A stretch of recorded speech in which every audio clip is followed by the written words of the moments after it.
Glyphosate. Glyphosate. Good evening. Welcome to the July 8th, 2026 edition of Wednesday Edition. I'm Scott Leisure. Here we are again, like clockwork, Wednesday at 5 p.m. Mountain Time. There are things in our life that we absolutely have to make time for, right? Our jobs, our family, our friends, ourselves. I probably should have said ourselves first.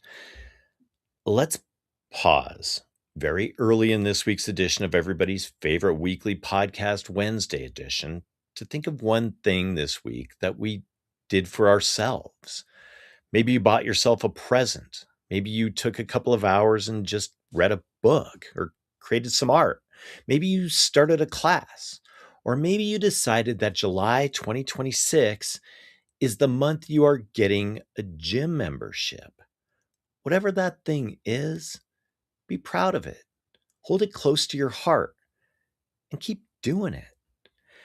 As we say here many times on Wednesdays, when I say doing something for yourself, I mean something good, something that helps you grow and helps your overall mentality and health. So if your answer is, so Scott, remember when you were talking about doing something for myself? Yeah, I started smoking again. I ate a bag of Oreos, or I binge watched CNN. If your answer is that, you're doing it all wrong. Look, I'm sorry. I'm sorry. I'm sorry. You know what? I'm wrong. If doing something for yourself means getting the parliaments, or binge watching, or doom scrolling, or pounding down the bag of lemon cream Oreos, you do you. I'm just here looking out for you. Thanks to you for choosing some of your time to see what things I can ramble about this week, to see what roads my energy will lead us down, and to see what we might learn along the way. How much time do you spend doing certain things a week? Your job, exercise, watching TV? How much time do you set aside for family, chores, errands, sleep? There are 168 hours in a week. Let's take out 50 for work and let's average 8 hours of sleep a night. That gives us 56 hours of sleep. So, roughly 100 hours between work and sleep, leaving us 68 hours to split up between 7 days. So, almost 10 hours a day, right? How's my math? Yeah, I understand that some people only get 5 hours of sleep and some people work 65 hours a week. So, Scott, what are you getting at? What I'm getting at is to make the most of that free time. Of course, thinking back to last week, there is the 2 hours of scrolling we average a week. And if you have a couple of shows you watch, that's another hour a day or two. I guess the first thing you should do if you want to manage your free time is to identify your priorities. You see, making your free time count is about intentional choices, not letting your time slip away into passive habits. Whoa, Scott, slow down. You said, if I want to binge watch, you do you. Now you're calling it a passive habit? How do I put this? You have the freedom and the right to use your free time however you would like to. You do you.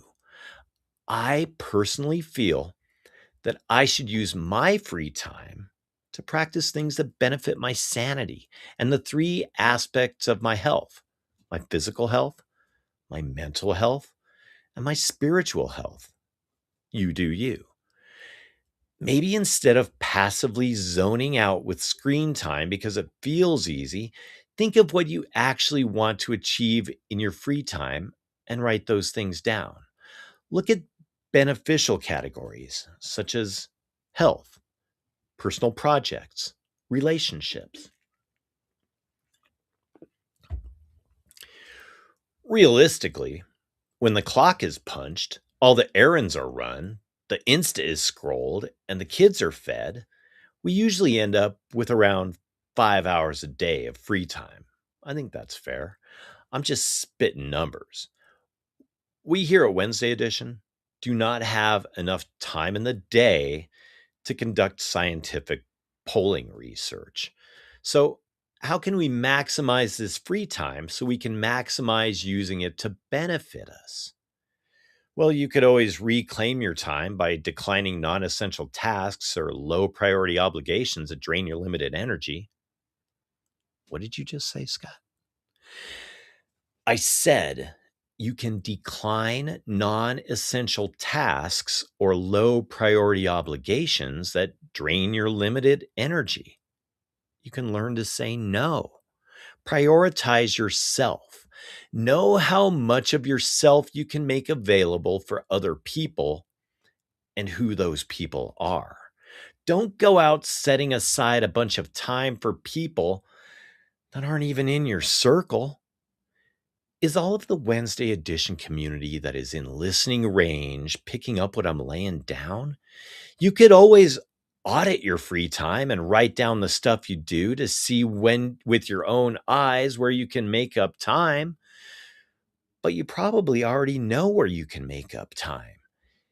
If you feel that you really do struggle with making time for yourself, sometimes you have to do what I do and just dummy it down. What are the 3 things I want to accomplish today? Now, I want to get back to this because there is a word that we have been using a lot here on Wednesday Edition that really leans into this whole time management thing. Some of you embrace the word, and the rest of you, not so much. Before we do that, though, we have a couple of other roads we need to walk down and a couple more things to ponder. Where will we find the time? Remember last week, we learned that the average person spends 2 hours a day scrolling. Wednesday edition is only about 25 minutes. You see, I set aside time during my week to create Wednesday edition. It brings me happiness. I find it productive. I find it helps me in other areas of my life. And I get to share it with you, the Wednesday edition community. Win, win, win. If there is anyone out there that doesn't know about the Empire State Daredevil Russian climbers, content creators, please raise your hand. Jim, again? Come on, bro. You need to free up some of your time for some screen time on this. Say what you want. At the end of the day, it doesn't matter. It doesn't matter if they broke some laws and got arrested. They chose to use their free time, right? At the end of the day, we all witnessed something really flippin' cool and something really flippin' badass. And what was the message that ultimately was delivered to us through our Insta, our X, our Facebook? The message was love. When the power of love overcomes the love of power, the world will know peace. When it first popped up on my feed, I was like, that's a Jimi Hendrix quote, which is actually a rephrasing of a quote from 4-time British Prime Minister William Gladstone. His words are these: we look forward to the time when the power of love will replace the love of power. Then will our world know the blessings of peace. I read into that like this: if we set our egos aside and focus on what truly matters, love for yourself, love for others, love for anything. When we set our egos aside, we find peace.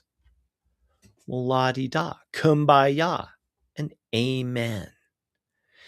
Here are two people that, in a dangerous, beyond crazy, ridiculous, awesome, cool, badass way, brought millions of people together to witness something that, when we woke up on that day, did not think we would ever see.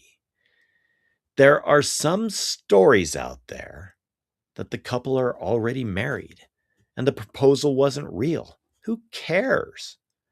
A dangerous, illegal, death defying stunt that can also be viewed as a creative art that promotes love and denounces greed, power, and ego, and images that are beyond belief and don't even seem real. When the power of love replaces the love of power, we will witness peace. So the couple gets arrested. Here are the charges: felony charges, burglary in the third degree, and reckless endangerment in the first degree. Misdemeanors: criminal mischief in the second degree, criminal tampering, criminal trespass, possession of burglar's tools, and disorderly conduct. The couple is accused of secretly hiding in the building overnight and breaking a lock on a security door on the 100th floor to access the broadcast spire. They were arraigned on July 2nd, where a judge ordered them to supervised release with a scheduled court date in August. Their attorney argued that the harsh charges were an overreaction and the stunt was simply an expression of love, not violence. Yeah, I agree. I give a 100% Wednesday edition stamp on the fact that this was an expression of love and art, and to get a million billion clicks, follows, memes, all of it. And it definitely was not an act of violence or terrorism or hate or slander. I guess you could even argue that it was carried out peacefully and it really didn't hurt anyone. This couple has scaled dozens and dozens of skyscrapers and bridges. The photography and the art is beyond words. They were arrested once before in Paris for trespassing, and they openly admit that their hobby requires them to act as criminals by picking locks, using bolt cutters, and evading security to scale skyscrapers. Yeah, I can only watch them and their balance act in small doses because even watching it on YouTube or Instagram, if you don't like heights, it gets you feeling a little wiggly, if you know what I mean. Love over power, right? If we are going to look at it as an act of love, let's look at it this way: breaking the law to risk your life, to scale to the very top of one of the most iconic buildings in the world unharnessed, unfurl a flag promoting love with a Jimi Hendrix quote, get down on your knee and propose, already married or not, or you can rent out Madison Square Garden to a bunch of A-listers. No official public media credentials were issued for Taylor Swift and Travis Kelce's wedding, as the couple explicitly opted for an ultra private, highly secured event. Okay. Instead of letting outside press or broadcast networks cover the event, the couple handled all media internally. Okay. The couple reportedly turned down multi-million dollar offers from streaming platforms and television networks looking to buy exclusive live streaming and broadcasting rights. Okay. Guests and staff were required to sign non disclosure agreements to completely eliminate media leaks ahead of the date. Each physical invitation sent out in the spring featured an individually traceable hidden watermark of the specific guest's name. Okay. Taylor Swift hired her own professional film crew to capture the ceremony and festivities. Reports suggest she retained final creative approval over all footage, likely to be used for a future documentary. Okay.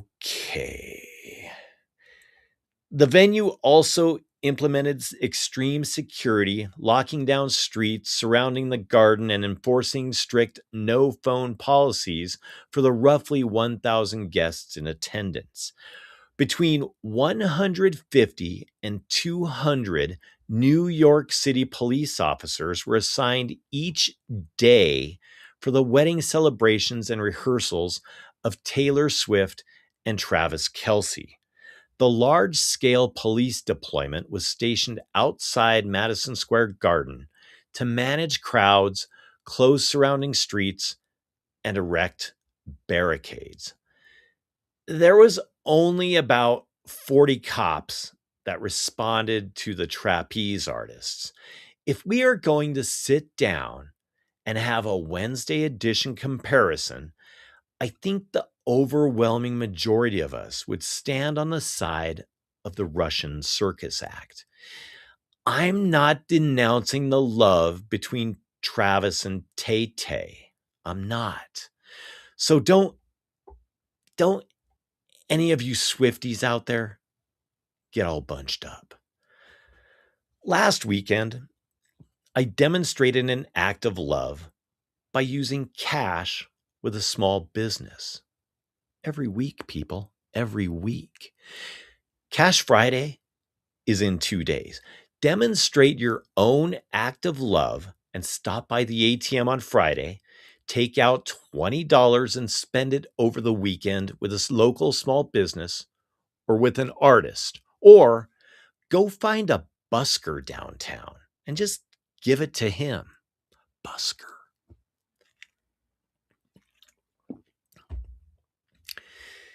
Getting back to that word I teased you with earlier. When we were talking about managing our time, leaving time for this and not leaving time for that, the word that popped into my head that we talk about a lot here is discipline. There are ways to practice discipline and work on managing some of your time at the same time. Set a routine. Let's say you want to start a new hobby or a new workout. Start with realistic days that you can dedicate to that project. I'm going to the gym Monday, Wednesday, and Friday. I'm reading a chapter a day in my new book on balancing time management using discipline. Another way that we mentioned earlier is learning to say no. I know there are life situations that we can't say no to. I get it. It's the other stuff. Believe it or not, if you keep saying yes to the same people that keep asking you for stuff, they come to expect it. And they ask you more often. And they tell their friends to ask you and their friends' friends.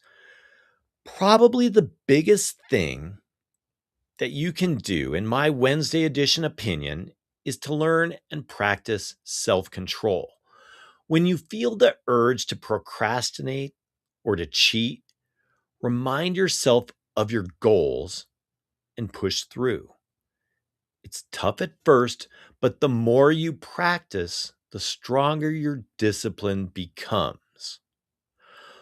One last thing you can look at working into your routine while you are practicing self control and saying no to needy people is to remove distractions. What distracts you the most? Probably your phone or the people around you. Whatever it is, while you are working on managing your time, limit or remove them. Put down the remote control or charge your phone in an upstairs bedroom. I really like how we are managing our time this week on Wednesday edition. We didn't get a chance to reflect much more on Trump and the reflecting pool, and that's okay. We didn't get a chance to discuss peace talks with that crazy Iran country. That's okay.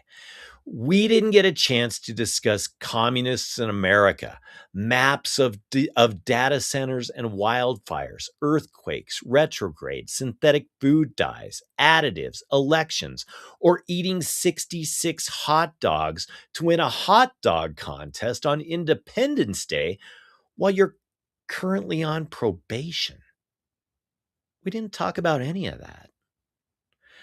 I might have to go back and listen, but I also don't recall the mention of Epstein or Guthrie either. Epstein. Help me out. I can't remember. Which one is dead and which one is alive? Guthrie or Epstein? Guthrie and Epstein. Sounds like the legal team defending the Russian daredevil, trapeze artist, circus performer, cat burglar, newlyweds. Have you seen that guy? Their counsel? GTS. Google that shit. Did everyone in the Wednesday edition listening audience enjoy a spectacular Independence Day? Did we all exercise some of the freedoms that we preach about? Did we participate safely? No arrests? No drunken Facebook posts? Jim? No fights? No lost digits? I'm sure everyone was able to utilize their time management skills over the holiday weekend to squeeze in some time for themselves. I hope you might have some new tools in your toolbox to help you with any time management struggles that you might have. I hope that in doing that, in freeing up some time, it gives you time to work on some things that bring physical health, mental health, spiritual health, and emotional health to your life. Or maybe it just freed up time for you to have another pack of smokes and an Oreo. You do you. Do your part to help keep cash alive this week and Google these three things, okay? Number one, Google the definition of discipline. I could read it to you, but you're going to Google it, right? Number two, Google Empire State Building and see what comes up, especially if you were completely lost when I was talking about Russian circus, trapeze, Batgirl, Catwoman wedding engagement. Number three, Google time management strategies. Even if you think you have heard or learned all there is to know about time management, you haven't. I promise you. Remember, the price we pay for associating with the wrong people is enough reason for us to be stricter about who we keep in our circles, right?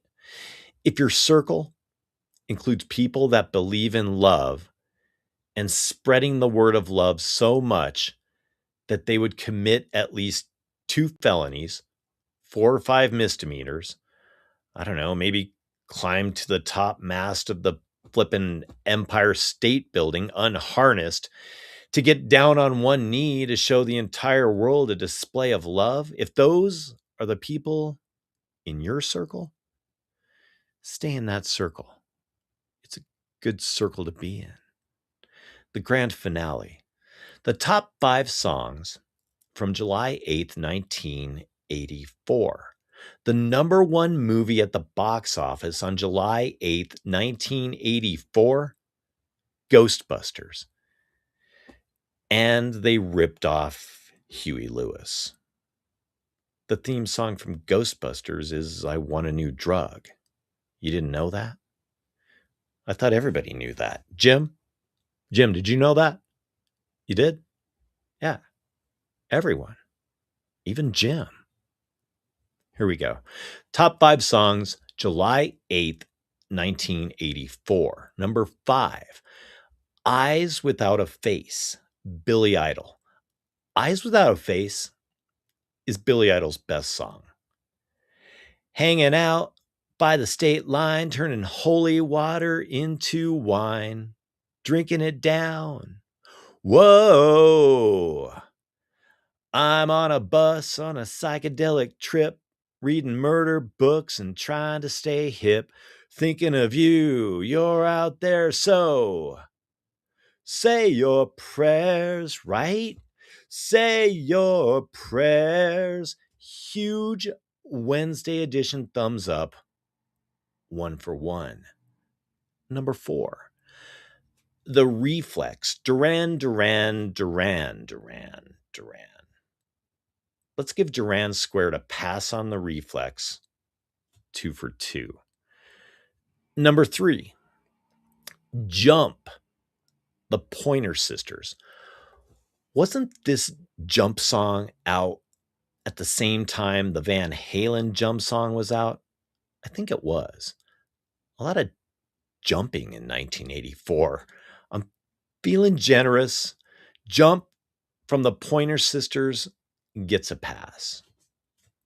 All right, wait, hold the phone. No, it doesn't get a pass. Jump from the Pointer Sisters is a sucky song. It's annoying, and it's not a song you want stuck in your head. Thumbs down. 2 for 3. Number 2, Dancing in the Dark, Bruce Springsteen. Not the best song on Born in the USA, but probably the biggest hit. Courtney Cox, dancing in the video, the whole thing. The Boss and Dancing in the Dark get a thumbs up. 3 for 4. The number 1 song, July 8th, 1984. When Doves, say it with me, Cry, Prince. I can't say if that's his best song, but it's my personal favorite Prince song. All you have to do is listen to the first 30 seconds of the song, and you know you're going to listen to the entire song from the first guitar solo. And then he gets into the whole, how could you just leave me standing, right? Alone in a world that's so cold. Why do we scream at each other? This is what it sounds like, right? Topping off a pretty decent countdown with When Doves Cry. Recognize what you are spending your time on this week, okay? Outside of the time you set aside to check out Wednesday edition, of course. Find strategies to help you practice better discipline.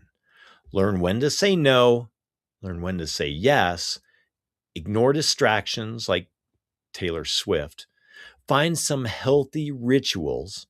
Call your mom, hug a tree, spread some flippin' love, people, and don't get trafficked, okay? There is no love in human trafficking.